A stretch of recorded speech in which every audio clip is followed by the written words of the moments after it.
vaovao mahafaly ary ny hanavotanahy fanompom-pivavahana iderana an'Andriamanitra sarobiletoko manome fovaovao e tena maso Jesosy onirana famindram-posy fitsarana no ankalazaiko ianao Jehova no diraiko hitandrina ny lalana marina roviana no tonga aty amiko ianao andeha amin'ny fahitsiny foko ao anatin'ny tranoko a zany andininy avy amin'ny salamo faraika amin'zato zany no hiara-bananao indray afaka no tonga amin'ny tsirairay amintsika avy tokoa hoe Andriamanitra nde hoe no tsika pasteura ravaka izay hitondra n'izany fampianarana izany ao arin'ny fideratsika n'Andriamanitra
Salamo faharaika amin'ny zato nataon'i Davida.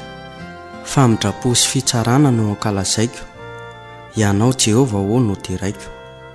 Hitandrina ny lalana marinao, raha oviana no tonga aty amiko ianao, andeha amin'ny fahitsin'ny foko ao anatin'ny tranoko aho. Tsy ampitoetra zava-dratsy eo anoloan'ny masoko aho, halako ny mivadika. Tsy tsy hikambana amiko izany.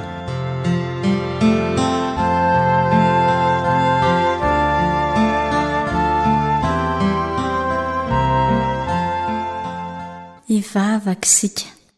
Jehova Tompo, tena faniriana lalina ty anatinay tokoa ny andeha araka ny fahitsinao, ny tena mba hitandrina marina ny lalanao, ary tena mily ny masonay tsy ho amin'ny zava-dratsy. Tena mba ho alanay tokoa ny Andriamanitra ny mpivadika, ary tsy hikambana amin'izany na oviana izahay. Misaotranao indrindra Andriamanitra fa izahay izao no efa nofidianao, noforononao hanambara ny fahatsaranao, dia mba ho tanteraka aminay tokoa ny izany. Amin'ny anaran'i Jesosy Tomponay. Amen.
Ny fomaditra hialamiko, tsy akasitraka izay ratsy aho, sy manendrikendrika ny namany mangingina dia ho fongorako. Tsy tohako izay miandranandrana sy miavonavonam-po, ny masoko hijery izay olo-matoky amin'ny tany mba hitoeriny ato amiko, izay mandeha amin'ny lalana marina no hanompo ahy.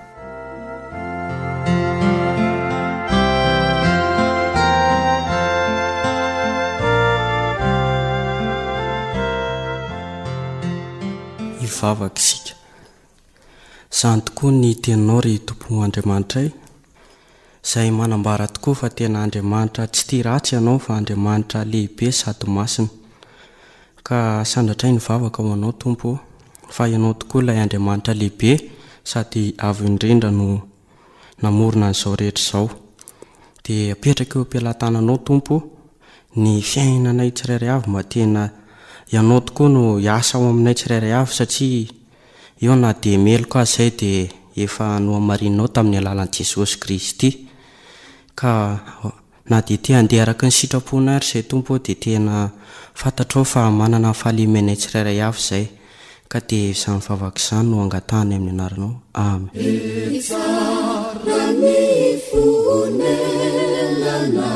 Andri amanitra siu natendrumbuitra tanana nambasina kaizanuriakatra izay mahitsifu izay madiutanana izay manamitu famino ni panavotra famino ni panavotra famino ni panavotra ire iakatra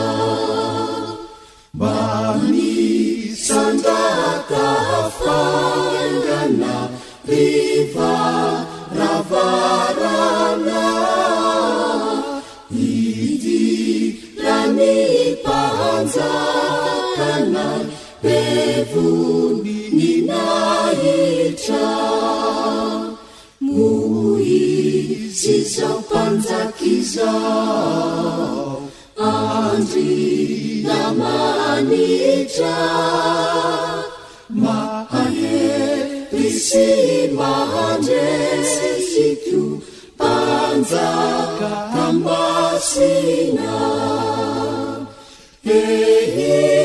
zilai panzakana zilai panzakana zilai panzakana bevuni ninaitra niantanua Tumpo mahifalianay voavoatrany tranonao midira aminay Jehova no panjakanay panjaka ty anay ny hery voninahitra sy ny fisaorana anao tokory tomponay anao tokory tomponay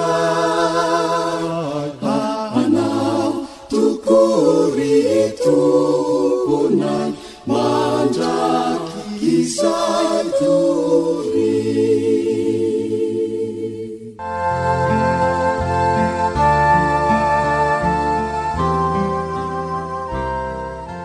Tsy mba hitohitra ao anatin'ny tranoko izay manao fitaka, tsy mba hijanona eo anoloan'ny masoko izay milaza lainga, arindrako isa-maraina ny ratsy fanahy rehetra amin'ny tany, mba ho fongorako ny mpanao ratsy rehetra, tsy ho ao an-tanànan'i Jehova.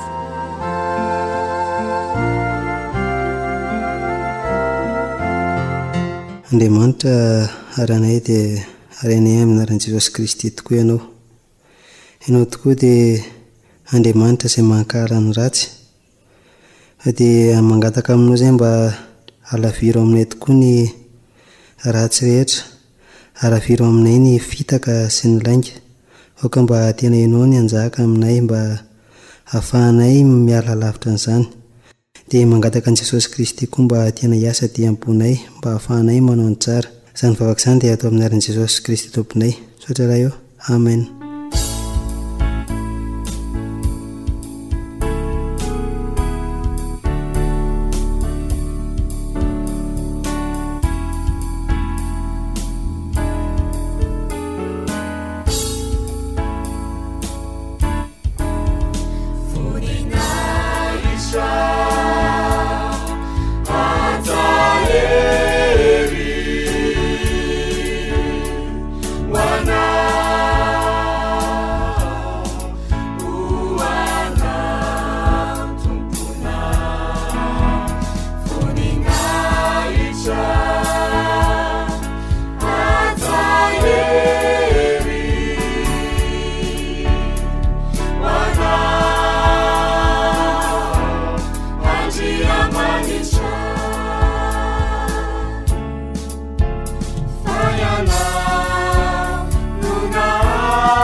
Mika toko fahaenina andininy voalohany sy faharoa.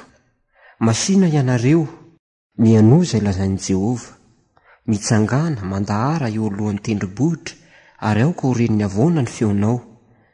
Mianoa ny adin'i Jehova ianareo ry tendrombohitra sy ianareo ry fanorena mateza ny tany, fa Jehova manana ady amin'ny olony, eny amin'ny Israely no ifandaharany. Jehova Andriamanitra ilay loharano ny poiran'ny lalàna sy miantoka izany. Jehova Andriamanitra ny maniraka sy mampitondra ny teniny amin'ny olona, fa izy dia manana ady.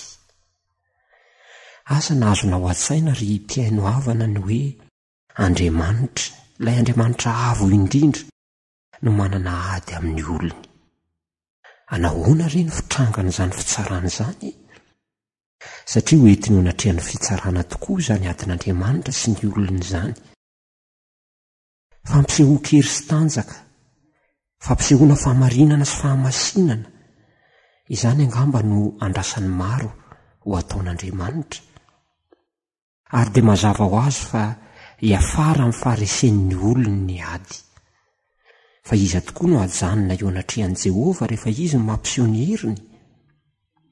Toy izany no hiverantsika ny fiafaran'ny adin'Andriamanitra sy ny olona.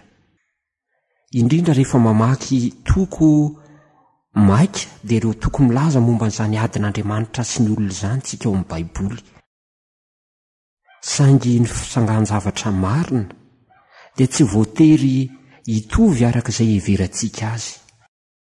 Ka androany dia andeha hiverenantsika hatramin'ny loharanon'ny poirany mihitsy izany adin'Andriamanitra sy ny olona izany. Ahitantsika ny tena marina. Eny fa na dia hanampoka antsika aza ny hevitra mety hivoaka avy amin'izany. Hozarentsika roa ity fijerentsika ny tenin'Andriamanitra ity. Ny tapany voalohany dia hijerentsika ny ady araka ny hiveran'ny olona azy, ary ny tapany faharoa kosa dia hijerentsika ny ady araka ny hiveran'Andriamanitra azy. Ny tantara mananaina manontolo mihitsy dia azo tantaraina ho toy ny adin'Andriamanitra sy ny olona. Ny tsy fankazahoana teo amin'Andriamanitra sy ny olona, satria izany dia efa hatramin'ny ela be, ary tantara lava dia lava tokoa. raha iverenantsika ny tantara ao amin'ny Genesisy 3, mitantara ny amin'ny fiandohany ny tsy fahakazahoana teo amin'Andriamanitra sy ny olona, dia izao ny zavatra tena manaitra. Ny voalohany indrindra niditra teo amin'ny fitsarana dia ny olona. Ny olona no nitory sy ny ampangan'Andriamanitra voalohany. Izao tokoa no vakintsika ao amin'ny Genesisy 3:12. Ny vehivavy izay nomena ho namako, izy nanome ahy ny voankazo ka dia nihinana. Teny tsy valiana no lazain'ny Adama, fa niliana ny fahadosoana tamin'ny hafa dia ny vehivavy izany, ary fiampanganan'Andriamanitra koa, toy ny manao hoe anao Andriamanitra ny fahadosoana satria ianao no nanome ahy ny vehivavy. Raha fitinina, ny tena fototry ny fiampangan'ny Adama n'Andriamanitra dia ny mba azahoany miaro tena, mba azahoany manadio tena. Fa hitantsika miavaka koa eto amin'ity Genesisy 3 ary mbola ho hitantsika manaraka eo ny tena fahasamihafana tanteraka eo amin'ny fomban'Andriamanitra sy ny fomban'ny Adama. I Adama dia nikomy, nefa Andriamanitra raha nanatona azy dia tsy nianameloka azy akory no anton'ireo fanontaniana napetrak'Andriamanitra taminy. Ry Adama, aiza moa ianao? Iza moa no laza taminao fa nitanjaka ianao? Efa nihinananao va ny hazo? Ny tena anton'ireo fanontaniana ireo dia ny antsoin'Andriamanitra ny Adama hifanakalo hevitra aminy, hiresaka aminy. Fitaritana ny Adama ny fifandraisana ny tian'Andriamanitra ahatongavana. Mety ho sarotra tokoa angamba ny mifanakalo hevitra aoriana ny fahadosoana iray vita, toy ny nazo an'ny Adama teto. Kanefa na ahoana dia taritan'Andriamanitra i Adama hifanazava, hiresaka aminy. I Adama izay mbola hiverin'Andriamanitra ho toy ny mitovy aminy, araka ny teniny hoe andeha isika hanao olona tahaka ny endritsika. Io fifanakaloza-kevitra io dia nolavon'ny Adama tanteraka. Naleony ihany ny tahiry ny fiampangany sy ny fanadiovan'ny tenany. Ary tamin'izay no nahatonga azy hanova tanteraky ny hevitry ny fanatonan'Andriamanitra azy. Fa tsy Adama ihany, fa impiry koa moa isika no manao zavatra toy izany eo amin'ny fiainantsika. Andriamanitra dia miezaka ny manatona antsika amin'ny alalan'ny teniny. Miezaka ny fanakalo hevitra amintsika Andriamanitra. Nefa dia lavintsika izay resaka tian'Andriamanitra atao amintsika izay. Satria mahatsiaro sahirana isika hiresaka amin'Andriamanitra noho ny fahadosoana maro vitantsika taminy. Mieritreritra ny ampangan'Andriamanitra isika, satria heverintsika fa Andriamanitra dia andrangaranga ny fahefany ary hanafay amintsika amin'ny zavatra nataontsika ka dia miaro teny isika. Dia manomboka mitsiry ao-pontsika ny fisalasalana ny amin'Andriamanitra. Manjary mampiaya antsika ny fomban'Andriamanitra. Izay no endriky ny fiampangana voalohany ataontsika amin'Andriamanitra ny fiainantsika isan'andro. Kiantsika Andriamanitra fa toa manakana antsika tsy tena hiaina tsara, mamefefy antsika amin'ny zavatra tiantsika atao izy. Ary tsy ilaina tsindriana intsony angamba fa tsy amin'ny teny fotsiny no anaovantsika izay fanakianana an'Andriamanitra izay, fa matetika na mifetsitsika koa aza. Marikivy ambony ihany amin'ny fankatoavana ny zavatra fantatsika falazain'Andriamanitra amintsika. Amin'ny fangidiana, amin'ny tsy fahampiana fifaliana, izay no ankatoavana an'Andriamanitra na dia akatoa ihany aza. Fa indraindray koa tsika dia tena mampanga ny vatana an'Andriamanitra amin'ny vavantsika. Tsy mifanalavitra mihitsy tamin'ny lazain'ny zanak'Israely fahiny no ataontsika, dia ny zanak'Israely tany anefitra izany. No ampangain'izy ireo fa ny hafaty azy ny tena hevitr'Andriamanitra tamin'ny tondrany azy nivoaka tany amin'ny tany Egipta. Avy vakina ny Nomery 4:7 milaza izany. Nadino ny zanak'Israely ilay Andriamanitra nanafaka azy tamin'ny fanandevozany. Ilay Andriamanitra izay tsy nitsahatra nanohana azy ireo tamin'ny fahasoavany. tsy mifanalavitra loatra amin'izany akory ny ataontsika ankehitriny. Rehefa sendra fahasairanana na tsy fahombiazana eo amin'ny fiainana isika dia mametraka fanontaniana mpangidiana manao hoe fa dia nahoana loatra Andriamanitra ny fiainako ny toy izao? Raha tsorona ary ny ady araka ny fiheverantsika olona azy dia miampangan'Andriamanitra isika, satria manakana antsika Andriamanitra, ary indrindra koa satria mahatsiaro ho tsy mendrika eo anatrehan'Andriamanitra isika.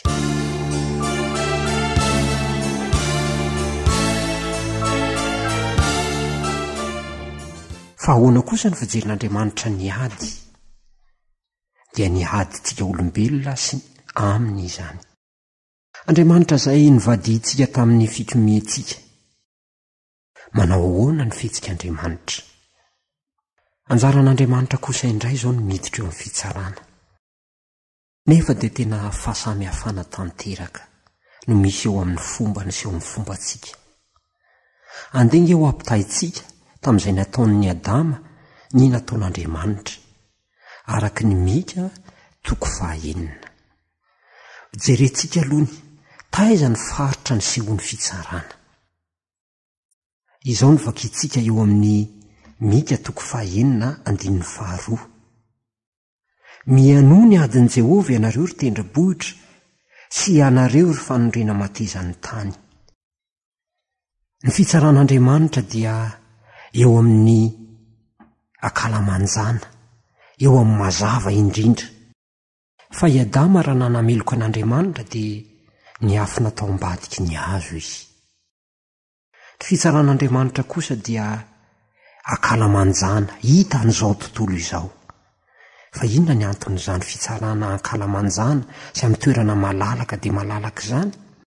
Fomban'Andriamanitra izay ilazany fa tiany ny tena iseho amin'ny mazava. Ary misy vavolombelona koa amin'izany. Any amin'ny lahatsoratra sasany na amin'ny toko sasany milaza ny ity adin'Andriamanitra sy ny olona ity, dia lazaina fa ny mponina rehetra eto amin'izao tontolo izao no antsoina ho vavolombelona. Any amin'ny sasany dia ny mponina ho Jerosalema sy Joda, toy ny any amin'ny Isaia 5 ohatra, no antsoina ho vavolombelona. Ny tena tiany ho lazaina amin'izay dia tsotra ihany. Tena tian'Andriamanitra ny hanao fitsarana eny amin'ny toera malalaka, eny ankalamanjana sy ho ren'ny olona rehetra, satria azo ny antoka ny fahamarinana ao aminy. Matetika ny fitsarana misy raha maloto na saripady loatra araka ny heveran'ny olona azy dia tsy azo ny olona rehetra hatrehana. Fa ny an'Andriamanitra kosa dia tiany ho hitan'izao tontolo izao ary ho fantatra izao tontolo izao. Ny fanontaniana tonga ao an-tsaina rehefa mieritreritra ny amin'ity fitsaran'Andriamanitra ity dia izao: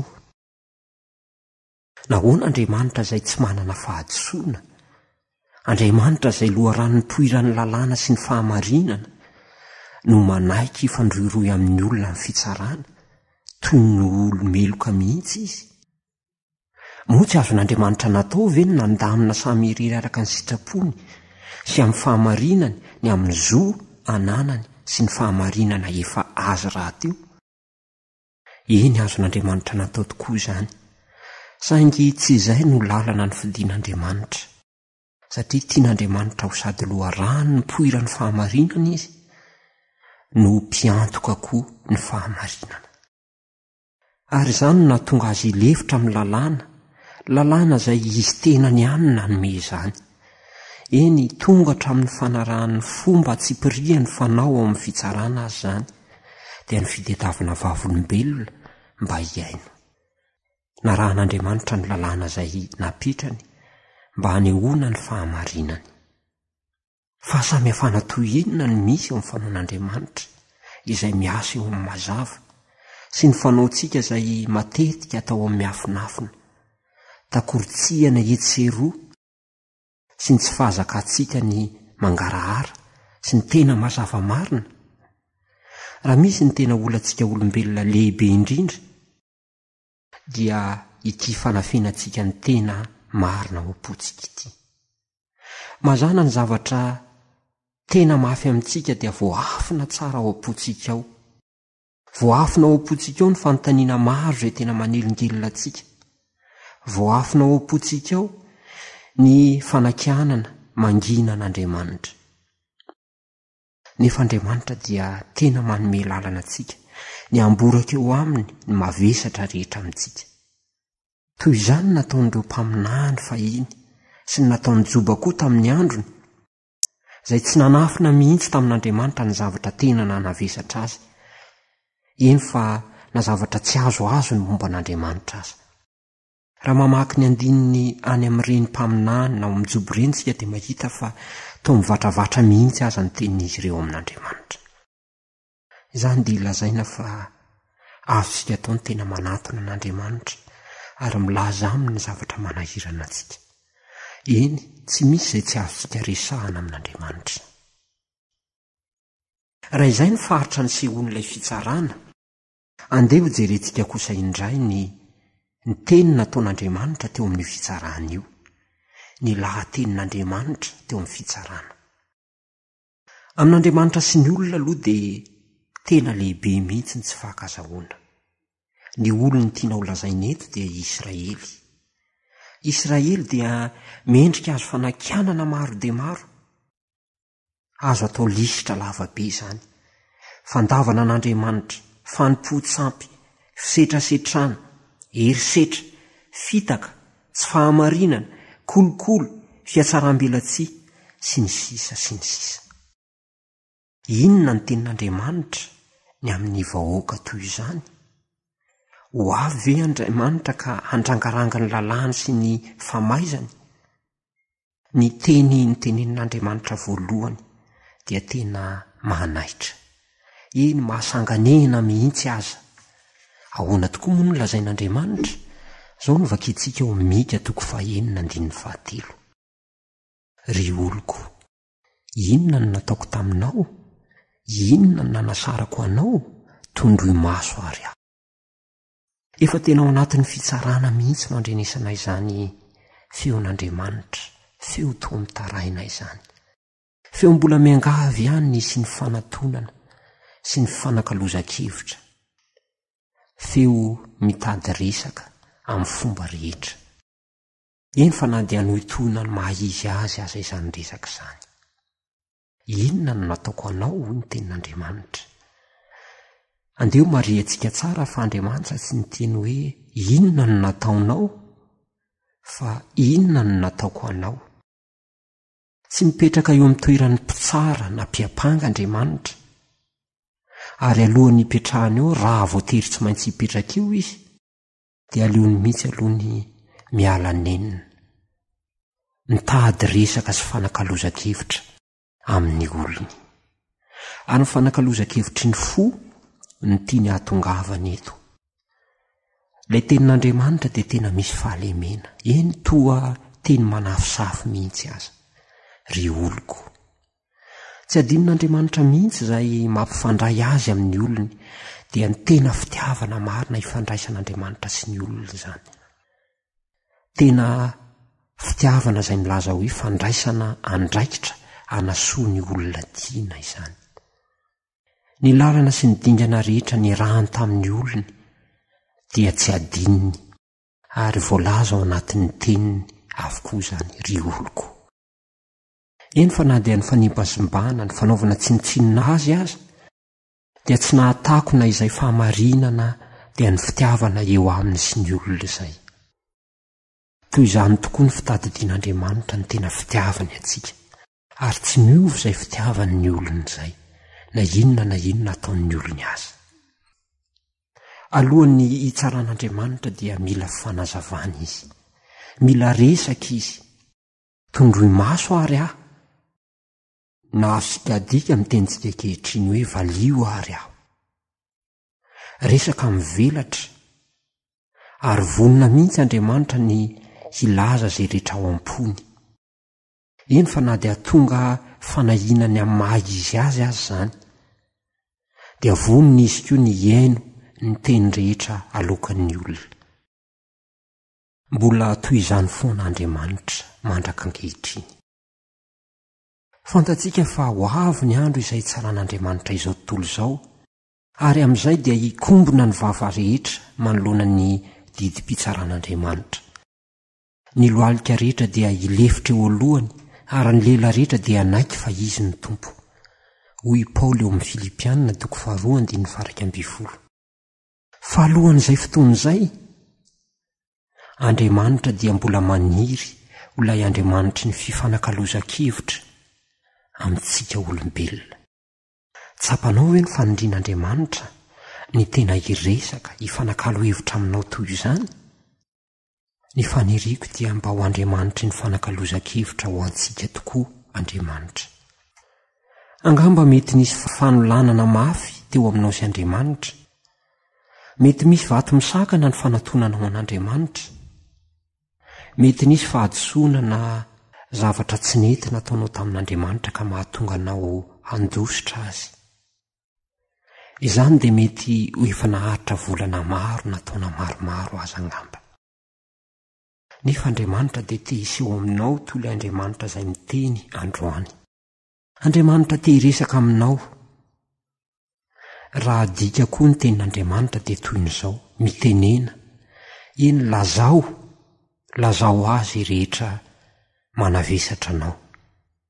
Izany tenin'Andriamanitra izany akory tsy midika hoe manaova vavaka fonana sy fivalozana misy andininy maromaro, fa izay tena tian'Andriamanitra ho lazaina dia izao: tiako ny iaona aminao amin'izao toerana misy anao ankehitriny izao.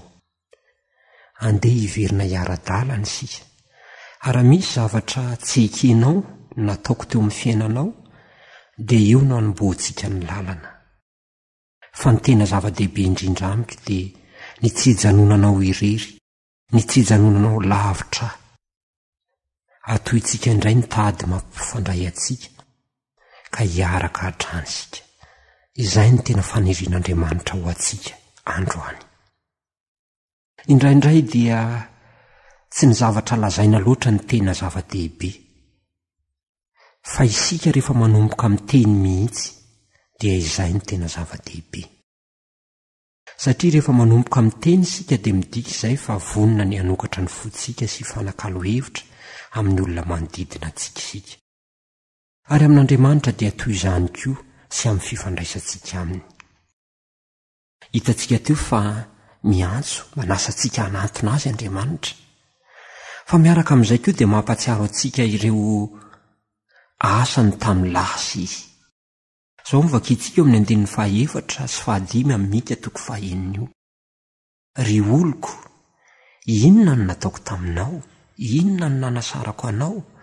Valio aho, fa netoko niakatra avy tany amin'ny tany Egipta ianao, sady navotako tao amin'ny trano nahandevozana. Ry oloko, mba tsarovy. Ary na dia ampatsiahivin'Andriamanitra azy aza ny amin'ireo zavatra rehetra izay niarahan'Andriamanitra taminy, dia misy koa ireo zavatra manokana izay ampatsiahivin'Andriamanitra manokana. Eo amin'ny tantaran'ny zanak'Israely ohatra dia ampatsiahiviny amin'ny mpanjakan'ny Moaba, izay nikasa hanao ratsy ny Israely tamin'ny nampiasany ny mpaminany Balama hanozona ny Israely. Nefa Jehova dia nampiteny an'i Balama ka voamaika tsodra ny fitahiana no nivoaka ny vavan'ny Balama. Inona no hevitra izany fampatsiarovana izany?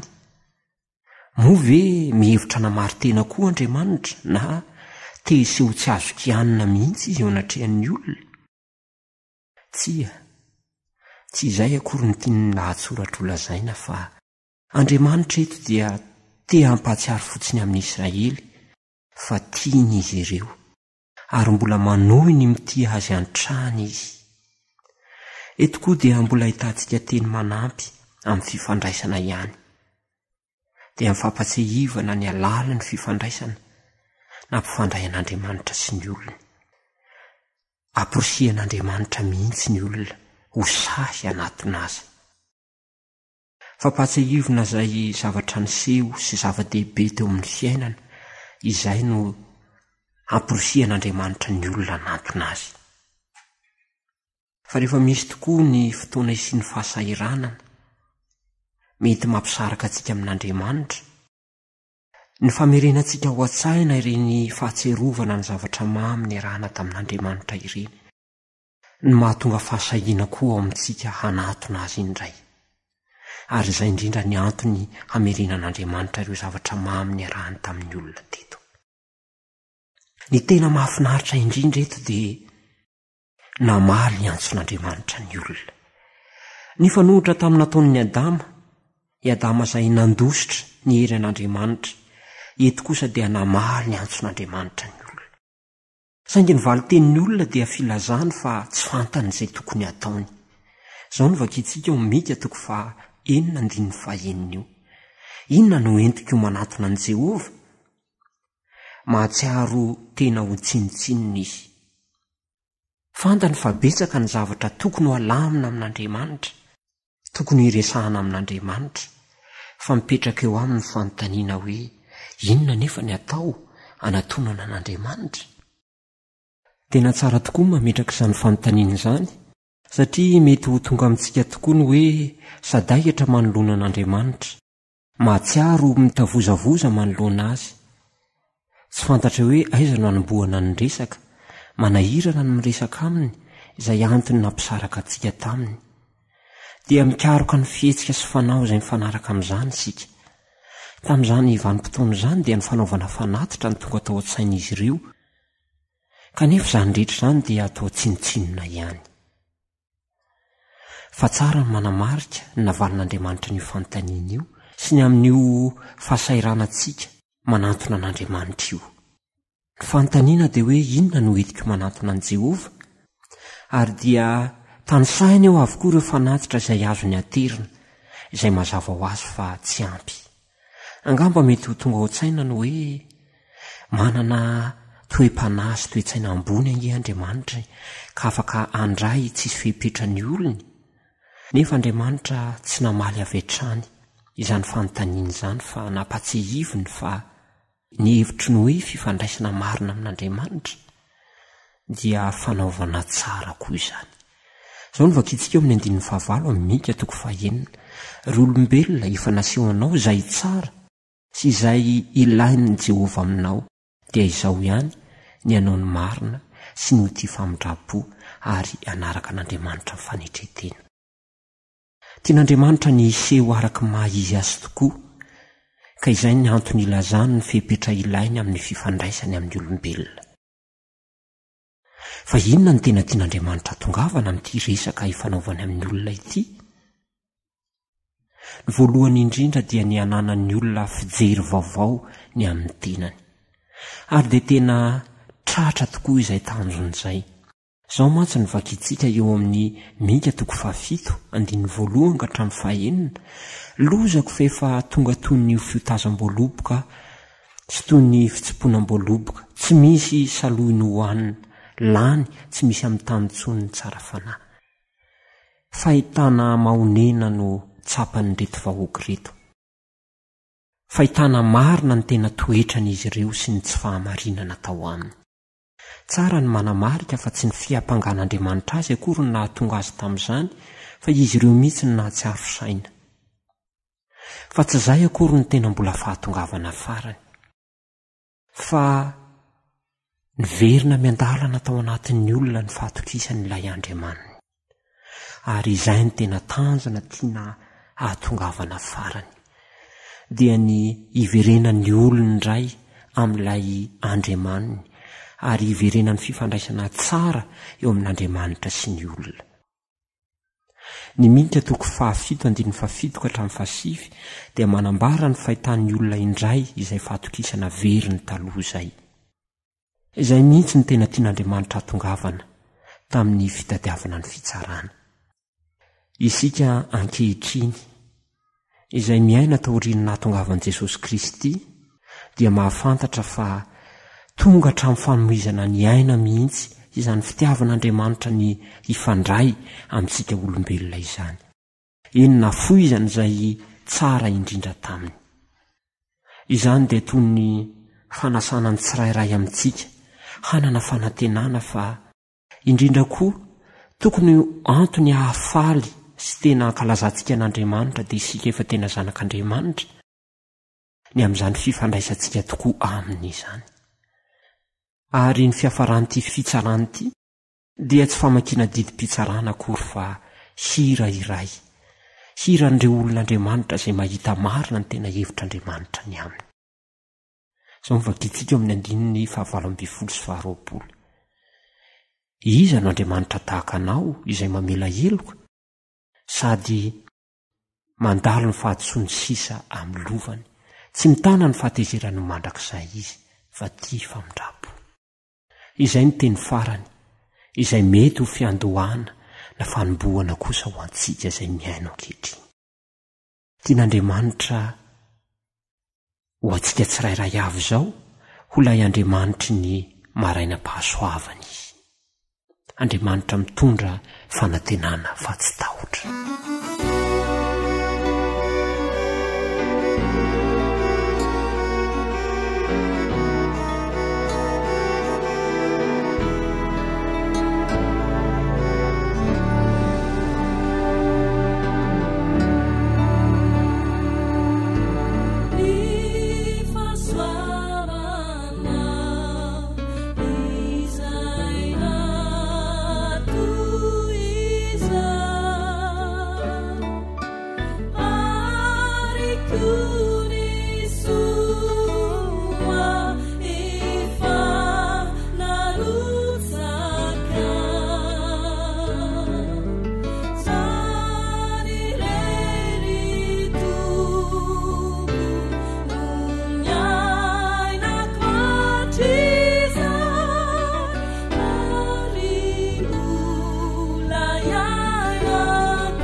Tena nanatona anao tokoa Andriamanitra tamin'ny alalan'i Jesosy Kristy. Raha manana ambarana fanontaniana ianao dia afaka miantso anay amin'ny 034 47 887 11.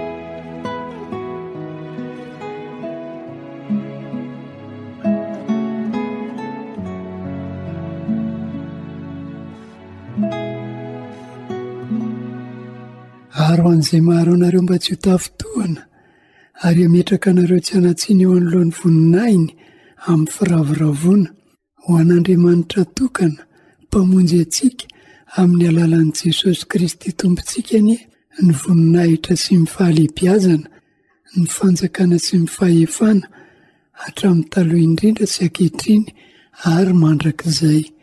Amen.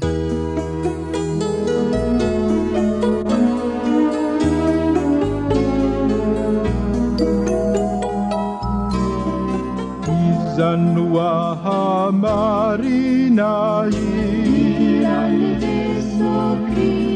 vaovao mahafaly sy hamelana eloka fanompom-pivavahana niaranao tamin'ny fiangonana batista biblika eto Madagasikara.